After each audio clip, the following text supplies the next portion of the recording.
Our speaker today is Laura Pasetta. She's a California naturalist, master gardener, whole food cook, and photographer. Today, you will learn how to select, maintain, and plant drought-tolerant alternatives to your lawn. I also want to mention that we have a drought button on our website now, so you can go on there and look at videos and articles about the drought. So now I'm going to pass this over to Laura, and we're going to get going.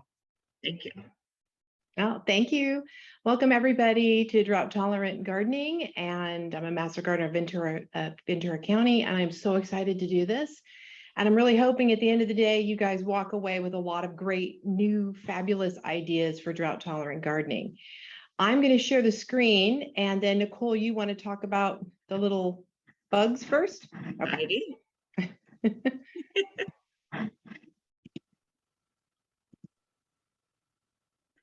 Okay, this is a quick public service announcement.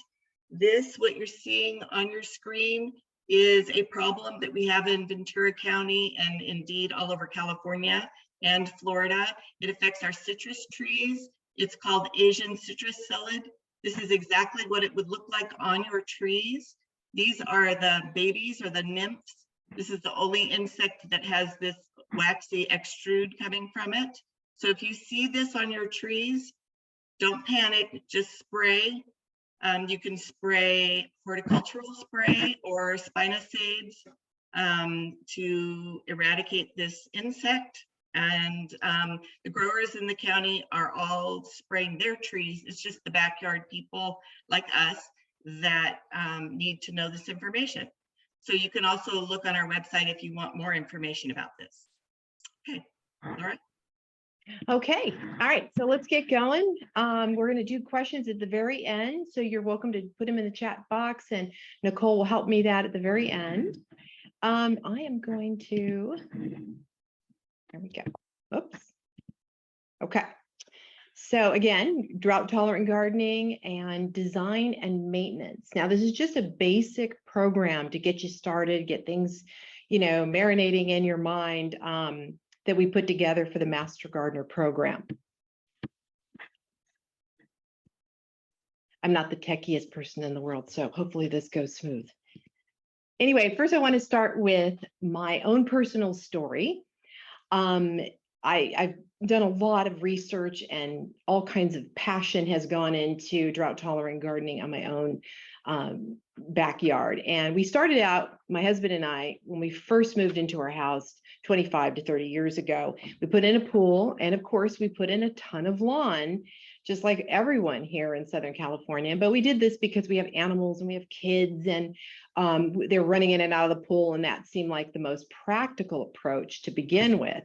However, just like most of our lawns, what ends up happening after years, it started using a lot more water. The dog started pooing on it. It was like, oh my goodness, turning brown. There was tons of weeds, and it was just a mess. And so my husband and I decided, it was time to do something new. So we took out those lawns and we put in native plants and other kinds of Mediterranean drought tolerant plants. Now, I will tell you, this was an interesting process because when we first did it, it was really just an experiment to see how well it would be before we actually tore out all of our lawns. And the experiment went really well. We are really pleased with it. My forte is to really, have a garden that has all 4 seasons of some kind of flowers. And so I really selected the top plants that I really thought would give me color and interest all year long. And it did. And this is actually after 5 years of growth, completely blossomed into a gorgeous drought tolerant plant. I will tell you right now, after the first couple of years, I water this once a month. And then most of it is just a topical spraying. So I really don't water this beautiful hedge that I created.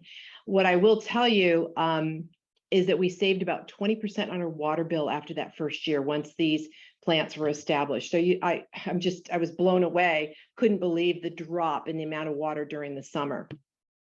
So I'm a California naturalist too. I absolutely love all of our flora and fauna. I love all the butterflies and birds.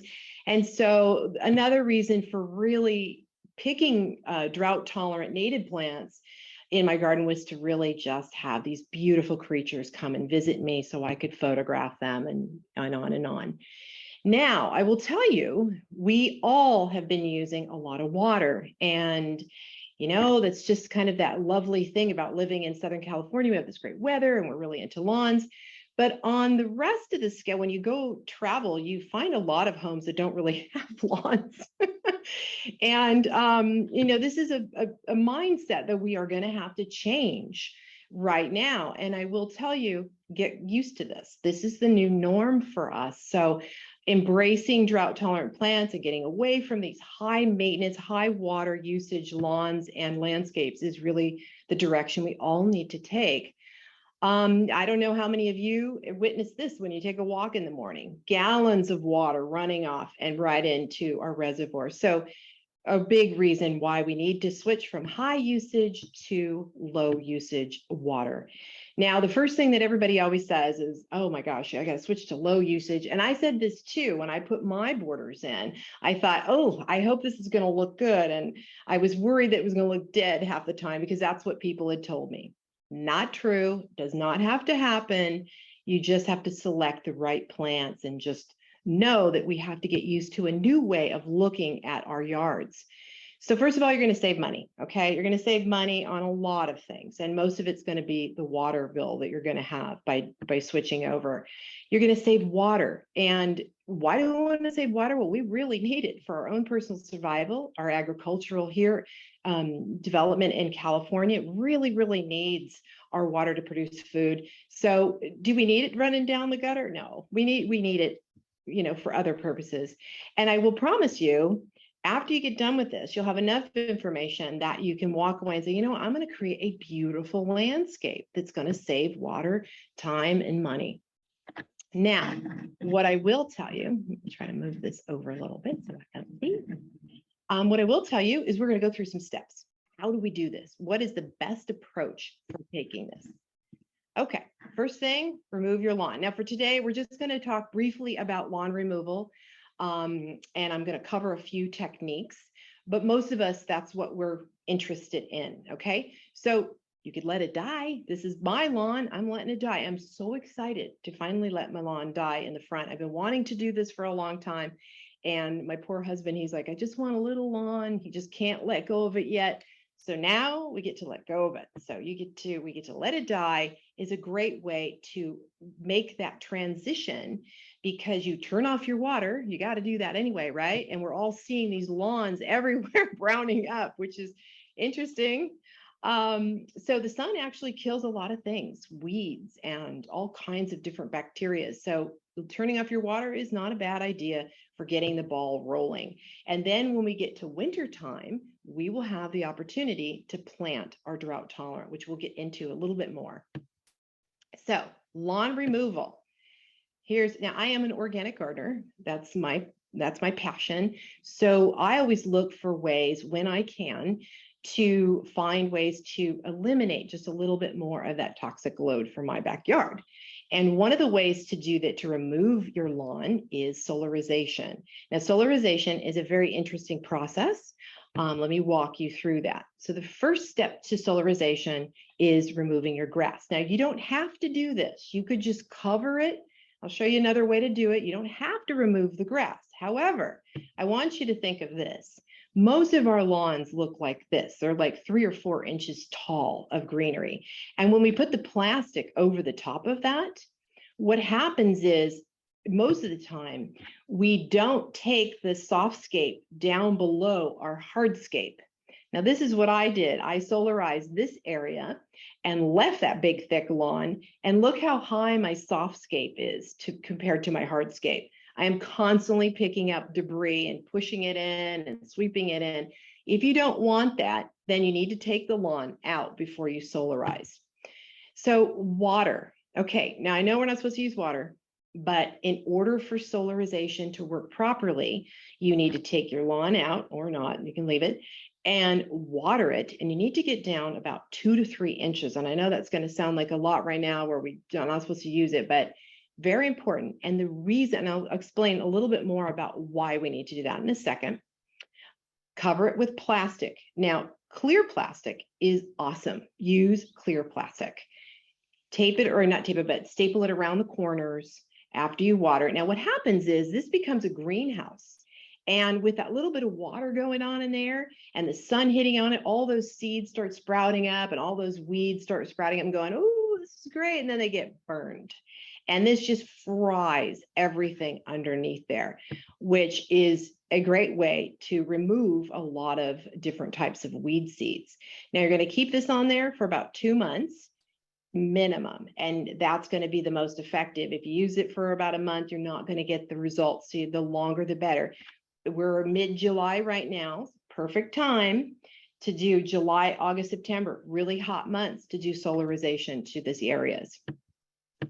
Now, solarization is interesting because it has lots of benefits. And what I love about it is that you can do this in the summertime, right? You just put it out there. Now, everyone's doing stuff in their front yard, so you don't have to worry about being the weird neighbor. It's okay. You can actually do this just fine. So it's actually a good time to do it, really. The other thing about solarization is that you kill the weeds. And that's what we're trying to do. All those seeds that have been just sitting there dormant, just ready to pop, they all sprout up in that environment. So you're killing a ton of weeds. You're also killing a lot of diseases and fungi that lives in the soil that it's really hard to get rid of without using, some kind of sprayed chemical on there. So this is a great way to kind of kill some of those diseases. My favorite is it kills a lot of those pests that are living in your soil that are really hard to get rid of. If you've ever had nematoids in your garden, which I hope you never do, they are nasty and they're really hard to get rid of. Now, solarization can make a huge impact on them. So another great benefit. And my favorite, it's chemical free. I love that part. So lawn removal number 2. Now, this is for the impatient person. That's what I am. I'm an impatient gardener. I'm just going to admit it right now. I don't want to wait. I want to get her done right now. So I didn't want to do solarization in some of my large lawn areas. I didn't want to wait. So what I did was sheet mulching, and I did it with cardboard. Now, sheet mulching works the same way. You remove the grass. Now, you don't have to. It still works with the grass. I did it because I wanted to get below my hardscape so that I could have more room for all my mulch and my plants and everything else. So the key here is to cover everything with cardboard. So you take your lawn out, you cover it with cardboard, you cut, and I'm going to go in more detail about cardboard in just a second here. You're going to cut a hole in the spots where you want your plants. You're going to plant your plant. You can put your drip system in. This is a great time to set it up. Or if you're deciding you're going to hand water, that's fine. And then you're going to top it with mulch, wood mulch. Now, this is actually the first year when I planted my garden like that. Now, when you first look at your garden, I want to show you this really fast because you're going to go, oh my gosh, there's nothing there. It looks really bare. But you already saw how my garden actually just blossomed into this beautiful border. Just you have to be patient. It's hard. I know I'm not very patient. But I'm very happy with the results. So using cardboard, here's some of the mistakes that I made. I want to share with you so you don't have to do it. The first thing about cardboard, the thicker, the better. Now, I learned this from a gardener long ago. And I will tell you, if you use those little Amazon boxes, that's great. You can recycle those, fabulous. But they're not as effective unless you layer them really, really thick and you have at least a ½ inch of cardboard. You can make it happen. But if you're to ask me what my favorite is, go down to your regular appliance store and go get those big appliance boxes. They're sitting in the back, waiting to get recycled. They're free. They'll pay you to take them away. They work really great. They're super, super thick. Then the second thing you want to do is you want to make sure you cut your cardboard around the edges. And you can see how I have cut the cardboard to match my hardscape. If you don't do this, I have Bermuda and I have crabgrass, and it was impossible to get rid of. But through this system that I'm showing you, I got rid of all of it. The only places I didn't get rid of it were the places I didn't follow these rules. So cut around the edges, make sure it's nice and tight as you could possibly get it so they can't sneak in. You know how they like to sneak in. And then overlap it 4 inches to 8 inches. So if you're using a bunch of cardboard boxes, you got to make sure you overlap, because if you don't, that crabgrass is so clever. It's such a survival plan. It'll go up and around and come through, and you'll be pulling your hair out 2 years down the road, like I am with one of my borders. So now, a secret that I like to do with my cardboard is to wet it down. I know we're not supposed to be using water, but it's not going to take a ton. Just wet it down. The reason you're going to do that is it kind of breaks it down just a tiny bit, and it gets it to lay flat and stay in place. And then I put, bricks or wood over the top to hold it, so if the wind comes, it doesn't blow it away until I'm ready to plant. Now, the beautiful thing about cardboard is it decomposes over time, especially the thick takes about 3 years to completely decompose. Well, maybe 2.5. And the nice thing about that, it becomes one with your garden and creates a mulch. So I love that part of it. Now, I will tell you that the Master Gardener, program, if you go onto the website, you're going to find a lot more information about removing lawn than I just covered. I just wanted to give you a jump start in that area, but go on to our website and there's a whole section that's well covered about replacing your lawn with options. So, okay, now we're going to get to the nitty gritty here. And I find that these techniques are absolutely important when you begin the process of designing a drought tolerant garden. So study your sunlight. What does that mean? Well, when you're getting ready to plant, I want you to look at the area that you're getting ready to plant in. What is the light there right now? What is the light in winter time? Does your house shadow that area in the winter? Does it get hit with heavy light during the summer? And my favorite is look at what happens right now in the morning and evening. Because I don't know about you, but I have one spot in my front yard that gets sun, it gets shade all day long, and late afternoon, that angle sun comes in the summer, and anything I plant there just gets fried. So I have to be very clever about the type of plant that I'm going to put right there where the sun hits it in the summertime. So study your sunlight, know what's going on with the place that you're going to plant. Is it shaded like this one's dapple light, and then all of a sudden, boom, it's hit with the rest of the day with sun? Very important things to know. The next thing about sunlight is knowing how many hours of sunlight you get in the summer and in the winter. Now, if you're going to plant in the fall, which is where we're supposed to plant drought tolerant, then you would be kind of studying it now. This is a good time to study what's happening. How many hours of sunlight do you get in the place that you're going to put? Full sun is 6 to 8 hours, and that would be also in the wintertime, okay? Partial sun is 4 to 6 hours. And shade is 4 hours. Now, shade is an interesting thing because it could be dappled light, full shade. I'm going to say full shade means it's underneath a big tree and there's some light kind of coming through. That's considered shade. And the 4 hours is there's going to be dappled light coming through. The next thing to think about is called hydrozones. And what hydrozones mean is that you have a group of plants that all share the exact same water qualifications or needs. Example, drought tolerant is what we're going to talk about today. This is a California purple sage. Now, that particular plant needs to be paired with all the other plants that share the exact same water system. If you're going to put a water system together, a drip line or whatever it is, this is very, very important for your planning. Maybe you might want,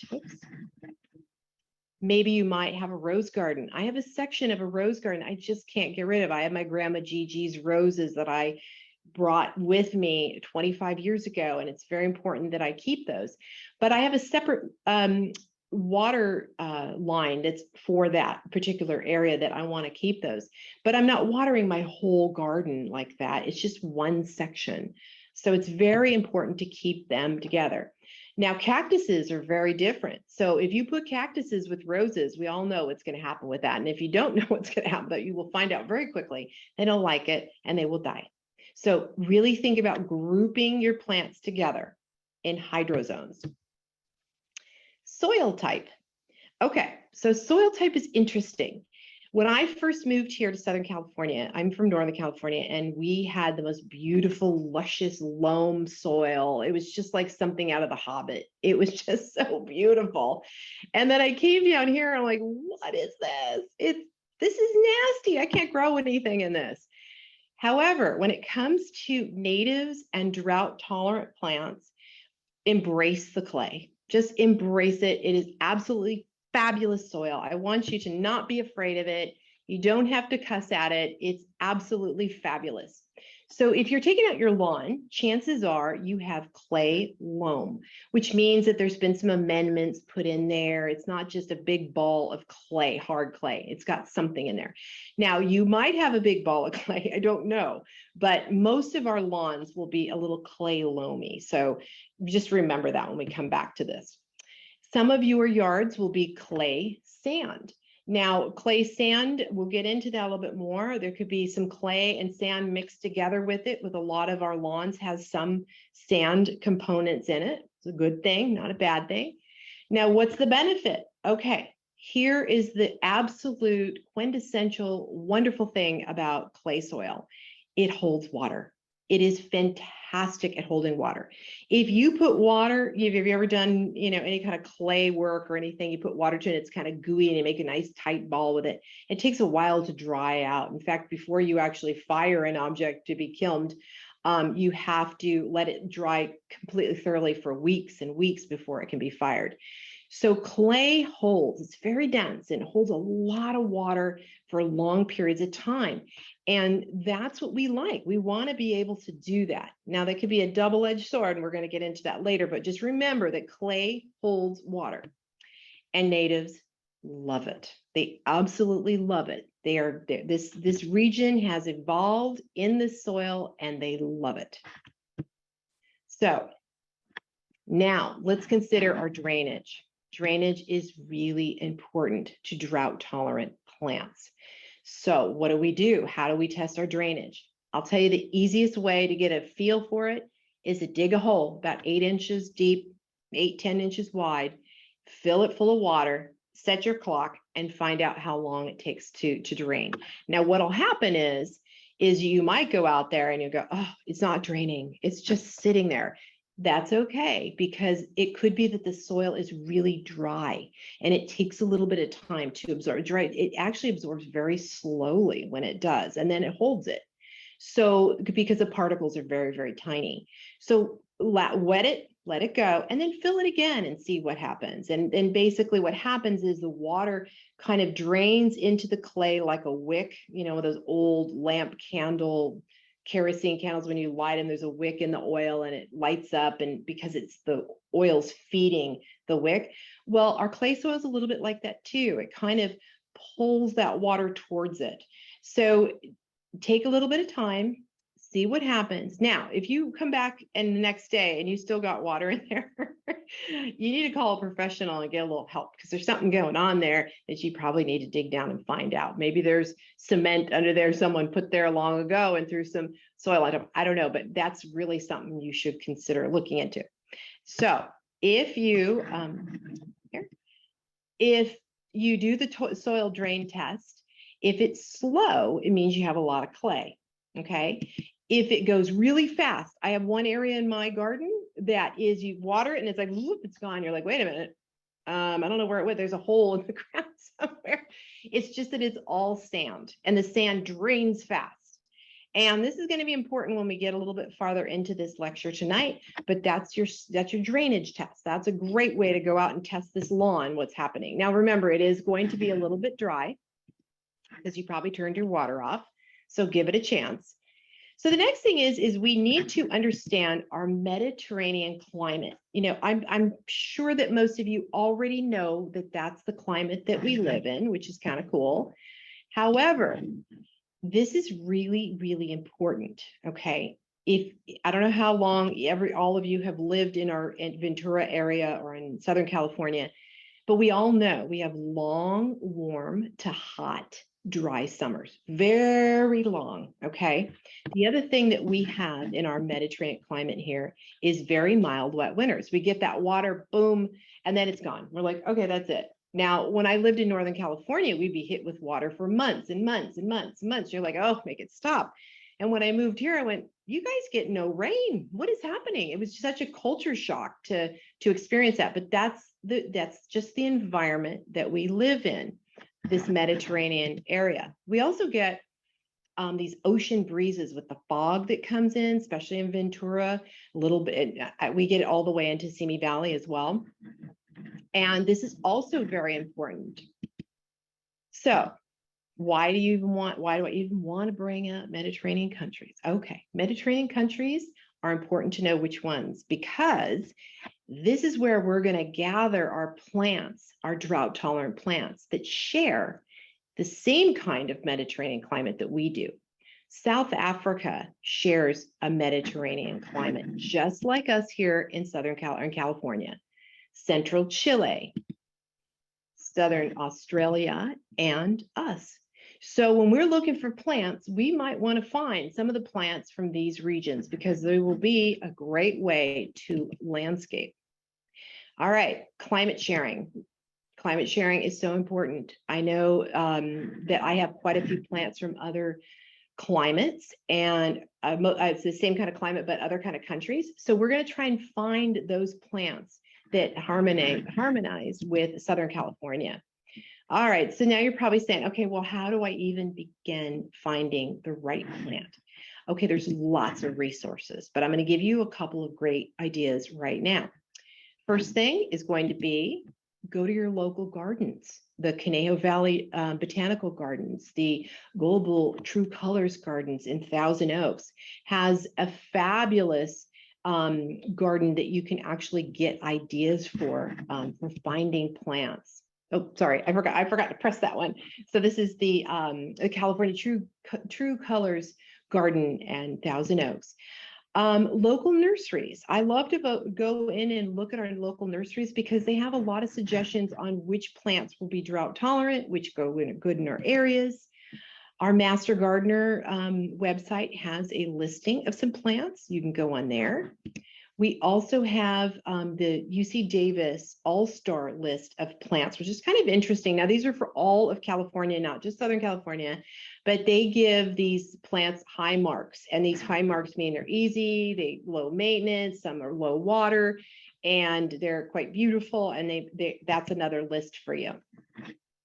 So what does drought tolerant mean? What does it mean? You know, we hear it a lot, we're saying it a lot, we're not really sure.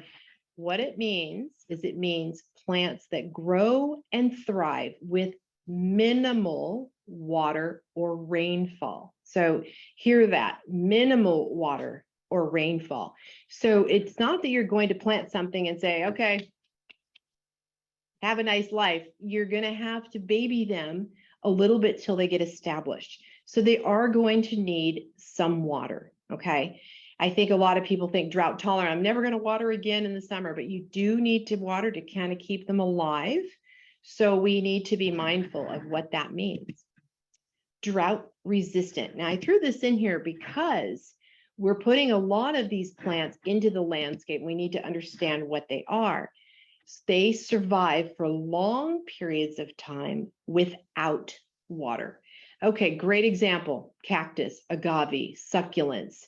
Those are really great examples. We know the desert, right, gets hit with a lot of rain really fast and then nothing for most of the year.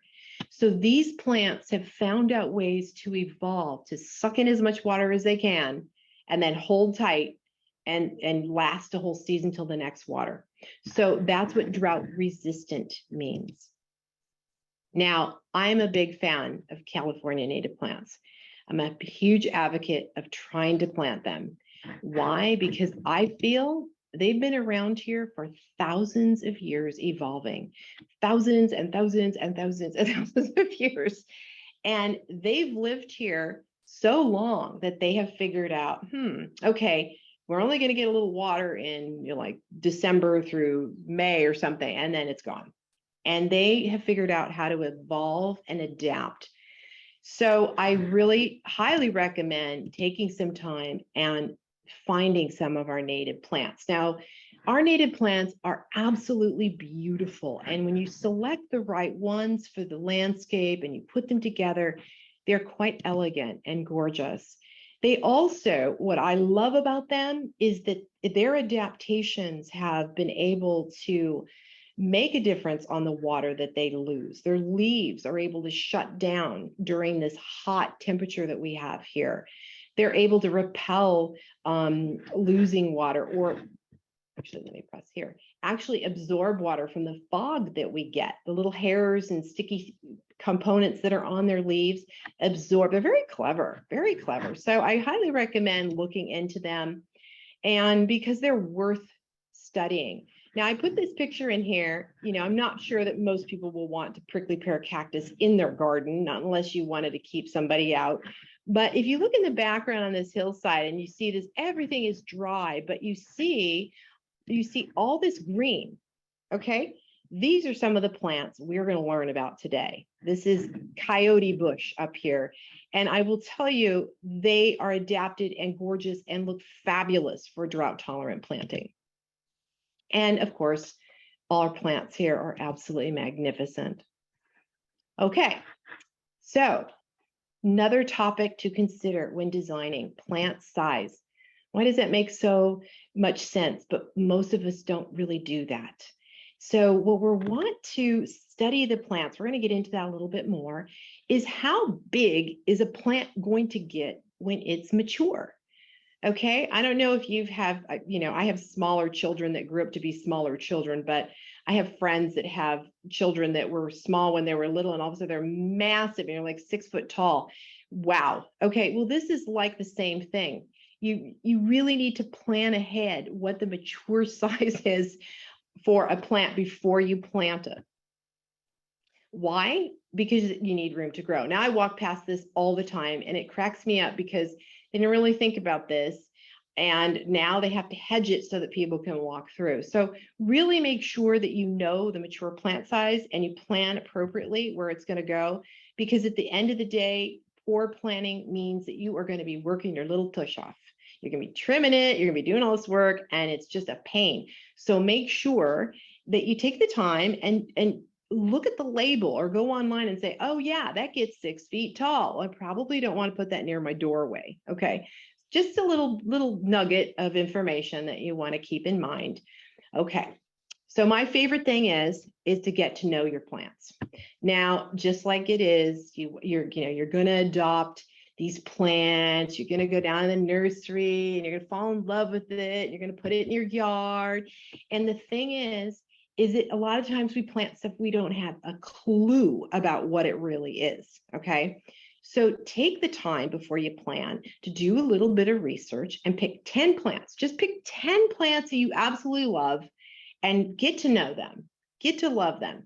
Either because you better love them because they're going to be stuck with them for a very long time as your resident for your front back lawn or whatever you're going to put it. And they're going to be sucking up water. They're going to be taking your time. Love them. Love it or leave it. Okay. So take the time to get to know your plants. Plant knowledge. Okay. Here's some bullet points that you want to look for when you're studying your top plants that I want you to get to know. Where do they come from? Okay, if you're going to buy something that comes from the tropics, from Tahiti and the, tropical, forest, drought tolerant is not going to work. They're just not going to work. So find something that maybe can handle not getting water very much. Where do they come from? That really makes a big difference. What type of plant? Now, you wouldn't think this is a big deal, but it really is. If you're working with a grass, know your grass, because some grasses go completely dormant, especially some of our natives here. And they look beautiful, but just know that. Is it an evergreen plant? Is it going to stay green all year long? Or is it just going to lose all of its leaves and go into dormancy? Now, I'm okay with that. But if you had your heart set on that being beautiful all year long, and now you're looking at it and go, oh my God, I killed it. You probably didn't kill it. It's going into dormancy. So know your plant before you put it into the ground will really help your design. We talked about mature size. Just that's really big. Okay, this plant gets, well, that's not that size. That actually gets 6 foot tall by 10 foot wide. So make sure you know the mature size. Sunlight, we talked about that, knowing how many hours. Drainage, check your drainage. Water requirements. Now I look for things that say low water, that's nice. But the thing is, I also want to make sure that it's low water or drought tolerant, because some of them actually need more water than they suggest on the tag. My favorite is I want to know what color it blooms and what time of year it does, because that's important to me. Am I helping my pollinators when they need it? Am I helping the birds and the bees and my hummers? I want to make sure what type of flower. I also like color and I like style. And so I want to know what color my flowers are. Now, this is one we don't really think about, but maintenance. How much maintenance is it going to take for you to plant this plant? Now, over the Global Garden at True Colors, I talked to Ruth and she cracks me up because I asked her, is there anything that's low maintenance? And she laughed at me and said, honey, everything is maintenance. Everything. There's no maintenance-free plant on the planet. So really, there is going to be maintenance to any plant that you put in the garden. However, is it high? Is it low? Do a little Googling to see what kind of plant monster you have bought. And I threw this in here because this is important to me, and I would like to share it with you so that you be mindful and think about this. I think when we're selecting plants, we should consider if it's an invasive species. In California, we have such great weather, and these plants love this weather.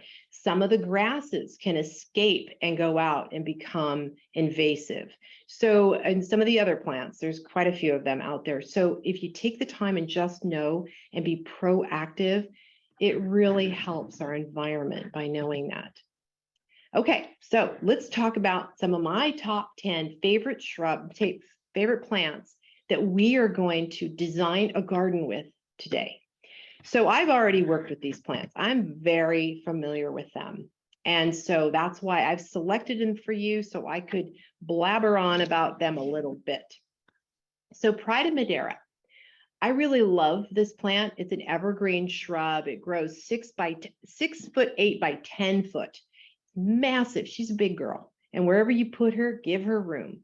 Now, I'm a big advocate that where you put something, let it grow its potential size and leave it alone.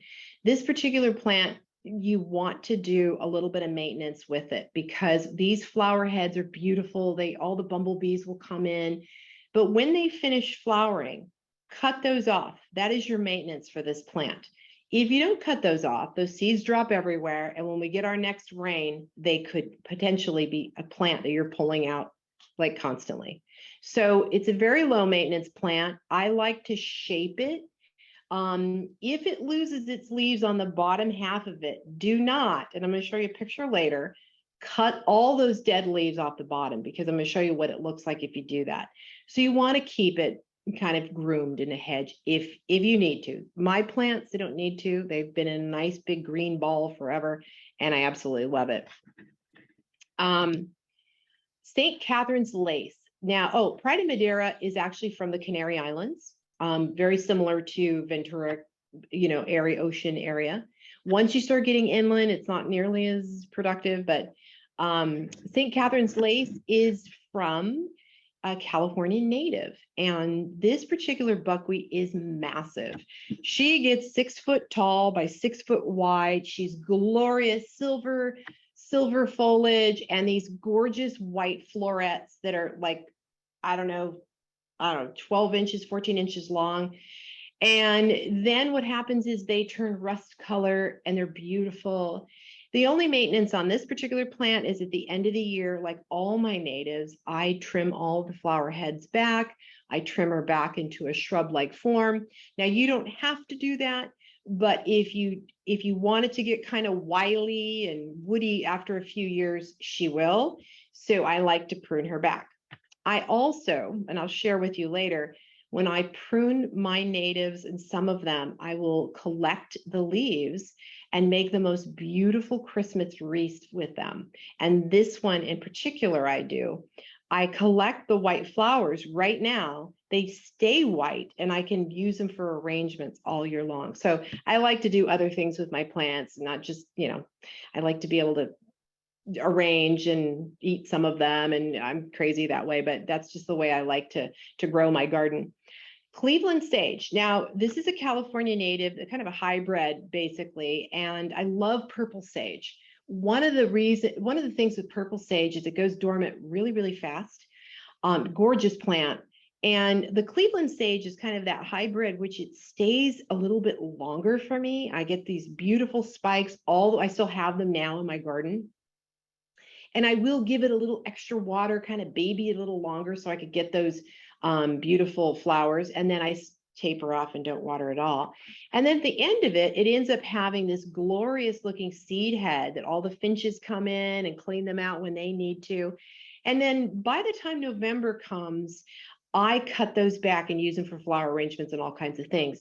But I like to keep them because architecturally, they look absolutely fabulous in a design. Okay, so we're moving to evergreen shrubs. Now, I talked about that hillside with coyote bush. Well, coyote bush is absolutely fabulous. It stays green all year long, and we should be planting a lot more of this in our gardens. I get the dwarf varieties. The tall varieties are not so great. I find I'm not as happy with them in my garden, but the dwarf varieties that grow low and wide are quite magnificent and beautiful. And again, I trim this in November and use it for my wreaths, my Christmas wreaths. Coyote bush is actually California native, and creeping rosemary is from the Mediterranean, obviously. Now, creeping rosemary is fabulous as a drought tolerant, goes really well with this other design that we have. You do need to prune it. That's kind of its maintenance. If you have it along an edgeway, you want to make sure you give it a very kind haircut, because I see a lot of people that plant it on the edge and then they chop it. So you have to kind of take time and just kind of think of thinning. It's a hair thinning trim, and then it looks quite beautiful. Manzanita. Now, manzanita is one of these plants that I feel like is not used enough in our landscapes. It's slow to grow. You have to be patient. This is the one that just kills me because it took me 10 years to get mine to grow where I want it. It's fabulous, absolutely beautiful. If you haven't ever seen manzanita in its full glory, go to the Theodore Payne and look at them. Santa Barbara Botanic Gardens have some beautiful manzanitas. In California, we have hundreds and hundreds of varieties of manzanitas. And the ones that you want to look for are the ones in your nurseries locally. I happen to like the low growing ones that create a really beautiful shrub. Now we're going to get into seasonal flowering. Oops, I lost it. Where'd it go? There it is. This one's from Chile, and this is called rock purslane. And I'm sure a lot of you have driven by houses where you see these fuchsia flowers just bursting out everywhere. Quite beautiful, quite magnificent. This is actually a succulent. And the maintenance on this is really cutting the little flower heads off at the end of the year. Red hot poker. Love this plant. This is from South Africa, and I love it. It works great. There are different colors. They flower in different seasons. The only maintenance is cutting off the pokers when they're all done, and maybe separating the plant every 4 or 5 years, just because it gets a little bit bunchy. Kangaroo paws from Australia. So now you can see where I'm going with these Mediterranean plants, right? They all share the same climate. Kangaroo paws, I love kangaroo paws. They're so wonderful. They come in different colors. They share the same water requirements as all these other things, and they bloom all the way through to the end of summer before you have to cut the florets on the top off. California fuchsia is a California native, and it's an underused plant. Now, I put this in here because when I was touring the Santa Barbara Botanic Gardens, I went during November, December, because I thought I want to see what's flowering this time of year, which is an excellent time to find out what's going on, because everything else was dead. But I wanted to see what was still going on during that time of the year. And California fuchsia was in full glory. And so I planted it in my garden. It is beautiful.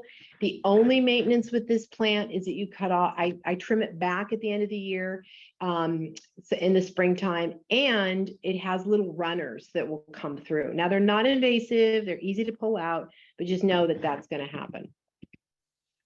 And our final one is flowering ground covers. Now I put these in here because these are all drought tolerant. Yellow sundrops is from Arizona and Texas. Now that's not a Mediterranean climate, but I threw that in there because I think we need to start embracing some of these dry climates that offer these plants that are non-invasive, that are fabulous. This plant flowers all year long and it is absolutely beautiful. Totally recommend that one. Silver carpet is a California native. It sprawls out probably like 6 feet wide. It blooms all year long. I don't find that there's any maintenance at all to do on this, except for just toning it back around the edges. And my final one is Margicum germander, and this is from the Mediterranean. It is a ground cover that's lush green. It sprawls out 2 or 3 feet wide, and it has a beautiful purple flower that blooms all year long. So there's our plants, folks. And so now I'm just going to touch on just really quickly. I hope that I'm not going too far over here. A little bit about our style. Now, when you're trying to get your style together, how do you select your style? Now, each one of us have a style that goes with our household. So really be mindful of what's going to work the best with your look. Spanish, this one's kind of a wild look. This is more contemporary. Each one of our home fronts have that particular look to it. Where do you get your style? Go to your local gardens. That's a great way to accumulate kind of a sense of style. There's all kinds of online opportunities to look at what other people are doing. And my favorite is to tour your neighborhood. Now, I know our gas prices are really high now, and it's hard to imagine driving around and looking at people's gardens, but maybe just carpool a bunch of people together and do a road party and drive around. I mean, we do that during Christmas to look at Christmas lights. Why can't we do this during this time of year and see what's blooming and what people's gardens are looking like?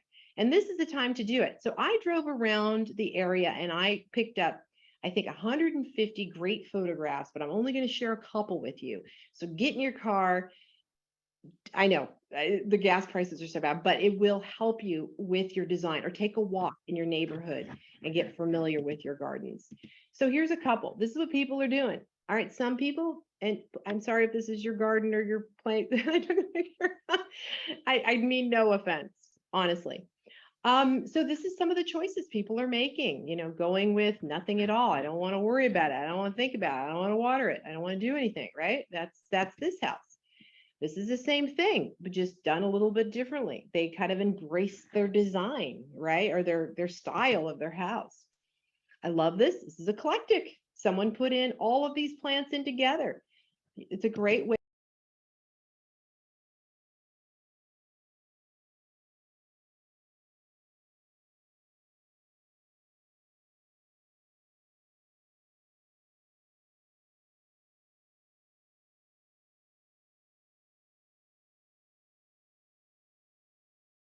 To get ideas, driving by your local communities. And sometimes people will be this happens to be one of my favorite houses. This really embrace more of a cottage style with drought tolerant plants, to talk to your neighbors and find out what's worked for them and what's not worked for them. So that's a great way to get style. Okay, style and design. Let's go through these quickly. I don't want to go too far over. Here we go. We have the first thing you're going to do is you're going to measure your workspace. Okay. The second thing you're going to do is measure how big the mature plant is going to get. So when you're planting, get out a tape measure, lay it down where it's going to go, and look it up. Okay, this thing gets 2 feet wide by 3 foot tall. Take your tape measure and do it so you give enough room between each planting for them to grow properly together. Don't stack them together. You'll be very unhappy with it. It just doesn't work.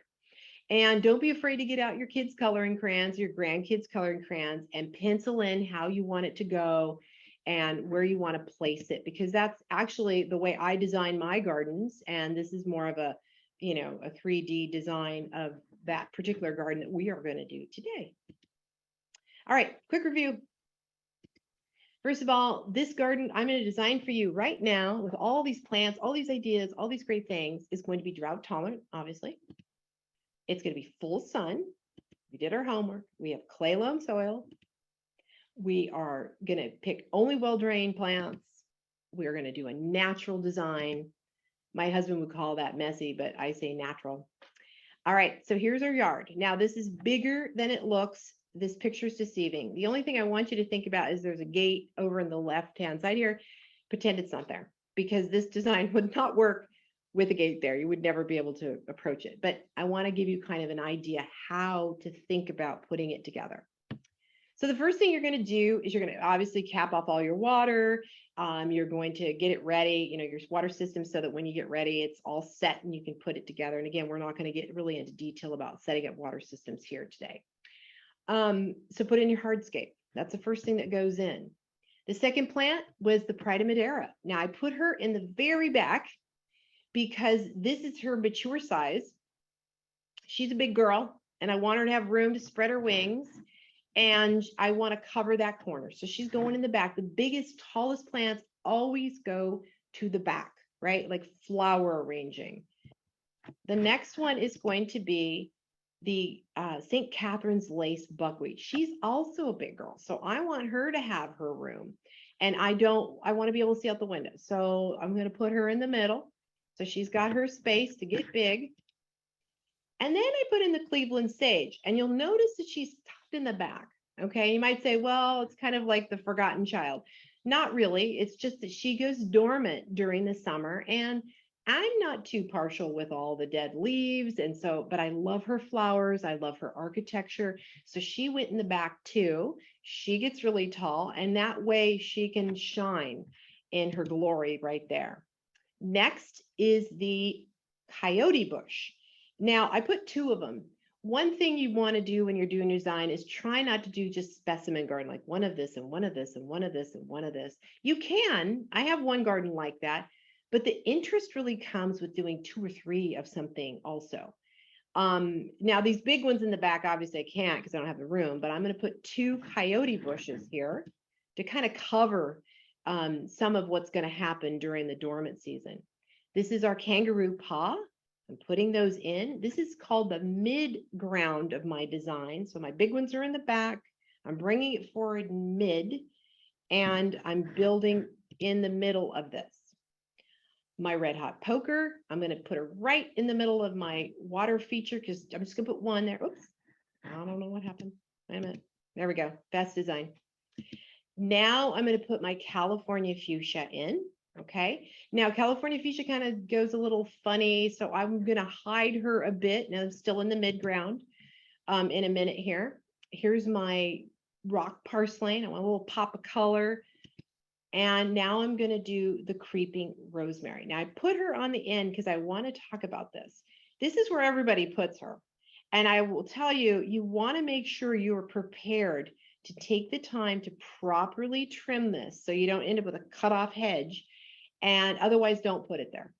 But I don't have a problem. I have one on mine and I love it. I just take my time and I slowly do that. Now, I did this here because I might want to hide something in the background. The next is the manzanita, which is here. And it's going to sprawl and have a beautiful kind of green look to it. Now I'm in my foreground. Now I have to bring things that are low. Now you might say, well, why don't you just put mulch on it, be done with it? Well, I really like to have live plants because it keeps the soil active. It keeps it energized. It also keeps the temperature of the soil down and it looks pretty, right? So I put my yellow sundrops right here by my front door because I want to really rock that look. And I know that's going to be all year long. So that's why it's there. Now, the other ground cover, oh my gosh, I just went blank. What's the name of that one again? Silver carpet. I call it different things, so I want to make sure I say this right. So silver carpet, I put that there. Another beautiful ground cover that I love. And it will fill in. It gives me lots of color. And the final element is the marjoram. And I just wanted I wanted to break it up a little bit. So here we have our design. We have the background, the tall ones, we have our eye pop in the center, and we have our low growing in the front. And that's kind of how you want to put your design together in layer. This is in this natural, but always think of the big in the back, the kind of the color and interest in the middle if you can, and then the bushes and shrubs filling in, and then bringing your ground cover towards the front. Now, you might say, well, what does this look like during the year? This is my springtime look. Now, did you notice there's a lot of blue in here and purples? So that was no accident. And the silver color of the fuchsia and the white, that is what it looks like in the spring. And that's why I like to know what the blooms are doing, so I know how it's going to coordinate with each other, right? This is my autumn or summer and autumn look, okay? You see all the rust? I cut off all the flower heads off the Madeira. And then you see the kind of the seed heads of the Cleveland sage in the background. This turned rust. My California fuchsia pops out, and these little yellow sundrops are still going. So this is what it would look like. Very clever way to do this is to know your plants, know what color they are, know where they're going to lay out, and that will help you a great deal. And then this is what it is, the end part of it. So let's zoom through this. Nicole, how am I doing? Am I doing okay? I hope so. You're great. You're doing okay. great. I'm racing through it, but I want to make sure we get everything. Okay, big question. When do you plant? Well, December through May. Now, if you're to ask me if the best time to plant is start planting right after the Christmas holidays. Start getting that in there. Why? Because it is the coolest time of year to plant. The plants just do not go through as much stress. And you know what? It's free water, right? We got the rainy season. This is when we can actually really moisture the soil, get those plants in there. So really think about the earlier, the better. I just think after Christmas and the holidays, then I start doing January, February. That's when I start planting, because let's face it, I don't want to do anything during the holidays. So January, February, perfect month to get going. All right. So I'm going to share this with you. This is really important. So there's some golden nuggets in this. A lot of myself and my friends have killed so many plants that I want to share with you how to plant. So if you're doing California natives or you're doing drought tolerant, primarily California Mediterranean climate plants or California natives, this is how you plant them. First of all, 1 gallon pots. Now, I told you earlier, I'm really impatient, and I have paid the price for being impatient. I went and got a massive big 10-gallon plant of buckwheat at one point. I thought, oh, I can't wait. I want to make this thing go fast. It's got to go faster. So I put this big old buckwheat in there. My friend did the same thing in her garden at the same time. And the crazy thing about it is we planted all these 1 gallons everywhere. That buckwheat is the same plant size as when we planted it. It did not grow. It was so root bound. It never really took off. The rest of them have matured into beautiful, beautiful plants. So take my advice. The smaller ones, wait. They're always best. They have time to adapt. They're just better. And so don't do the impatient thing like I do. The second thing is the hole. So the thing I learned this long ago is that you dig a hole and you put your pot, and you want that hole to be 3 times the size of the pot that you actually dig it in. And you dig at the same depth as the pot. Now, once you've done that, you're going to fill it with water 3 or 4 times. Now, I've done this with this technique and without, and I have many friends that will agree that their plants never really took off. Many of them died because this little secret nugget here is that you are saturating the soil. You are waking up all the microbes. You're getting them all together. And a lot of times we just wet the pot area. And remember, that's clay out there. It's hard. So if you don't get that moisture out to wick out, there's no reason for those plants to be encouraged for the roots to grow out. And let's face it, you know how hard it is to dig through clay, dry soil. Can you imagine those poor little roots trying to get through that? So moisten that entire thing so that it can actually grow. Cover it with native soil. and do not amend. Okay. If you follow nothing else tonight, and this is what you do, you will have a happy life with your plants. Okay. And then the quintessential, water it deeply. Now, this will be in winter. When you're watering it, you need to keep that water going for a little bit. And if it rains, oh my gosh, you're doing great. Now, I'm not going to get into water irrigation for this class, but just to leave you with a little side note, you're going to cap off your spray. You can use all of your drip off your existing sprinkler system, which is really quite nice. And if you do put a drip system in and you don't go take a lesson from the master gardener, one thing I want you to be sure that you do is do not put your drip system right up against your plants, because they will rot out the roots around it and create disease. Now, our master gardener has an irrigation class, so look for that, and that'll be quite lovely to get information from. So take the time, check it out. It's worth a while. All right, wrapping it almost up here. So what we're going to do is once you plant your plants, wood mulch is going to be your best friend. Now, 3 to 6 inches is what you want to cover everything with. If you can, do the 6 inches. It'll be worth it. You won't have to come back later and do it. But if you must save money, then the minimum I'm suggesting is 3 inches. Now, you're doing this because you're protecting the root zone, you're keeping the moisture in the soil, and you're keeping weeds out of your garden completely. And one really important note is keep the mulch away from the stalks or stems or trunks, because it will create a diseased issue. So like this picture doesn't show it, but you really should keep it 3 inches away from everything you plant. Now, watering, okay, this is a whole class in itself, and I'm only going to do a tiny touch on it, and I apologize for that. So maybe one day we'll talk more about this, but I'm going to give you a little bit of important notes so that at least you're not hanging out there, with no information. Slow and deeply is the trick with getting them established. Now, remember, we have clay, so we need to do that. We need to get down there deep, but we don't want to do a lot of it. And we're going to talk about that in a second. Now, all of our native plants and most drought tolerant plants, you need to get through the second summer before you can really say, okay, you're on your own, right? I made the mistake this year. I planted 3 new salvias in my garden and I forgot about them and they died. So take the time. Remember that you plant a new plant. You're going to have to hand water them a bit. It's just the way it is. My favorite way to spray I don't know why this is doing that. I'm so sorry. Okay. I'm not sure why. Anyway, my favorite way to water is to sprinkle water over the top of it. Okay. Overwatering. I want to just leave you with this note. What is it like to overwater some of our natives and drought tolerant? Well, I want you to think of having rubber boots on and you're wading in the water and water gets in the boot, right? And it's all filled up inside a rubber boot. Now, if you've ever had that happen, the first thing you want to do is take them off, right? Well, I want you to imagine that that's one of our plants in clay soil and you can never leave the boot. You have to go to bed in that boot. You have to keep that boot on, okay? So what happens is it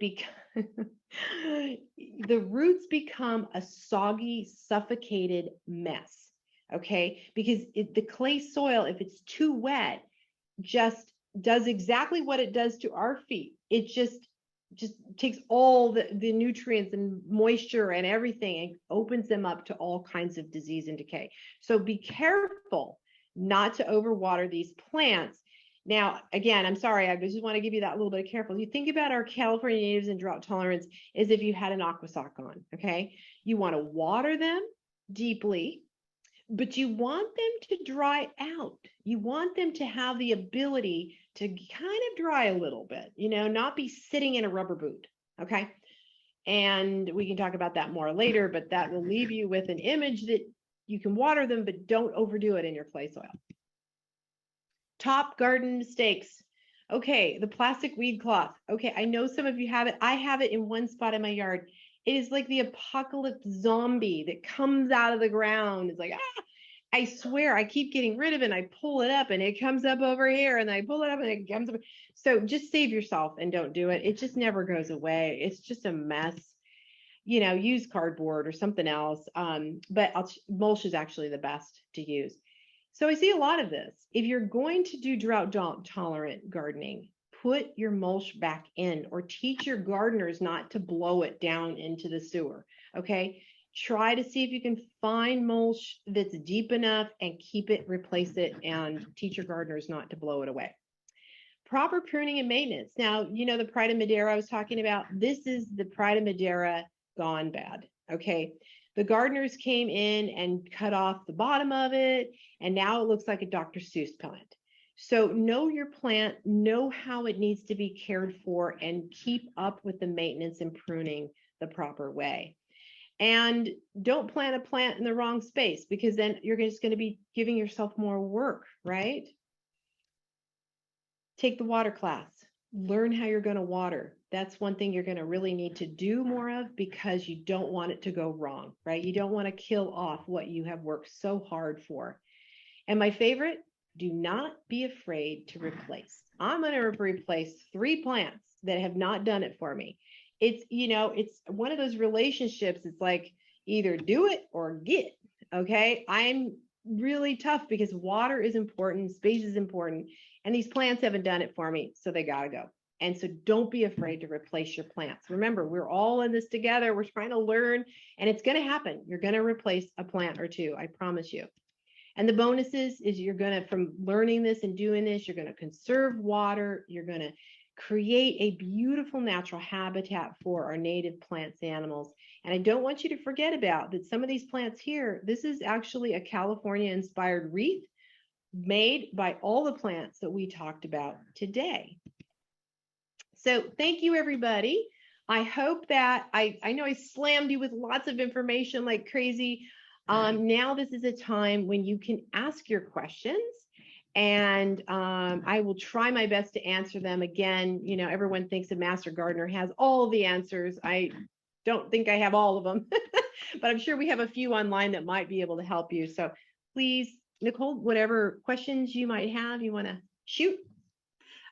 Okay, so there were some questions in the beginning that I was able to answer. They were basic questions. Let's see, but there's one here. Can I severely prune the Pride of Madeira now that it's done flowering to keep it at a smaller size and encourage it to resprout lower? Yes, so that's what I do. Now, it depends on if your Madeira is full mature. If it's doing fine and it's not losing leaves on the bottom, then just leave it alone. You're probably going to shock it. What happens is that you'll kind of notice if you stop watering, it'll lose its leaves on the bottom. Mine's losing it a little bit now because I cut its water back. So I probably this winter will shape it a bit. So just be cautious if you don't need it. But yes, take the flower heads off, kind of keep it in the shape that you want. That's what I do. I hope that answered your question. Good. Any other questions? I think you covered so much that you answered everything. Oh, here we go. I really did. Do you recommend tilling the soil before using cardboard solarization? I don't till anything. I don't want to disturb the soil or the microbes in it. That's just me. I don't think you have to. I've never tilled the soil ever. And the other thing that tilling does is brings up a lot of extra weed seeds. So you're better off not to. Unless, oh wait, unless you have that really hard clay and it needs to be broken up. But chances are you don't. And do your drainage test and see what happens first. Okay. Hang on here. Says thank you. Got a lot of thank yous and a great presentation. How do you keep the crabgrass from coming up once you dig holes to put your plants in the cardboard? Oh, great question. I love it. Okay, so there's a way to actually, and I wish I had a picture for this. So imagine your cardboard, okay? If you there's 2 ways you can do it. You can cut a hole, a round hole, or you cut an X in it. You peel back the cardboard, right? And then once you're done planting, you put the cardboard back. And then you cut around the stem a little bit so it's not touching the stem. And that will help hold back the crabgrass around the base of your plant. But again, you want to keep your cardboard and your mulch away from the stem 3 inches. So that is, and I wish I would have had a picture of that. Great question. 6 inches of mulch will also keep that away. Okay. I'm answering a question, sorry. Worries. So this person has nothing but sand. What should she do? Succulents and cactuses. Okay. Yeah. So you could go the succulent route. You could go cactus route.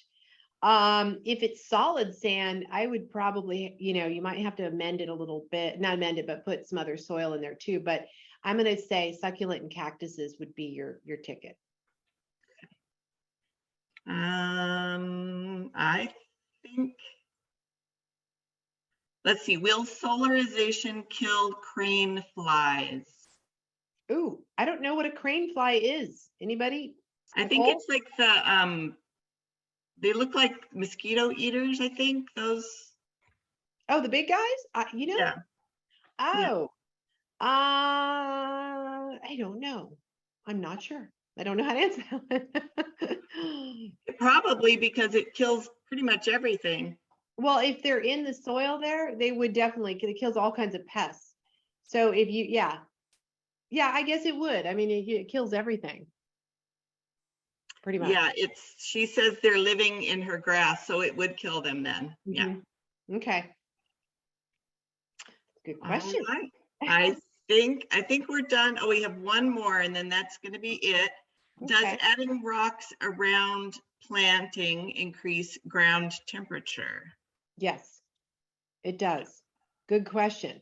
So think about rocks, I have actually rocks in certain areas and you go to walk on it and bare feet and how hot it is. Now, if you think of you walking on something that's green, how cool it is. So yes, it will increase the temperature. Now, there are a lot of plants that don't mind that. And again, that will be your cactuses and your succulents. Those things don't mind having that kind of environment. I think some palm trees are like that too, right? Yeah. Mm-hmm. Did you say to keep everything away from the trunk and if you have rocks, keep them away from the trunk?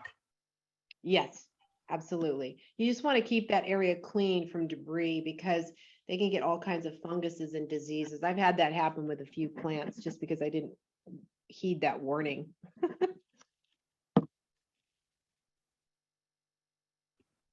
All right. Nicole, do we have any classes or anything coming up that people need to know about for the Master Gardener? We have 2 drip irrigation classes coming up in August that you can find on our website. And then look again for fall classes that we're constantly adding stuff to our calendar.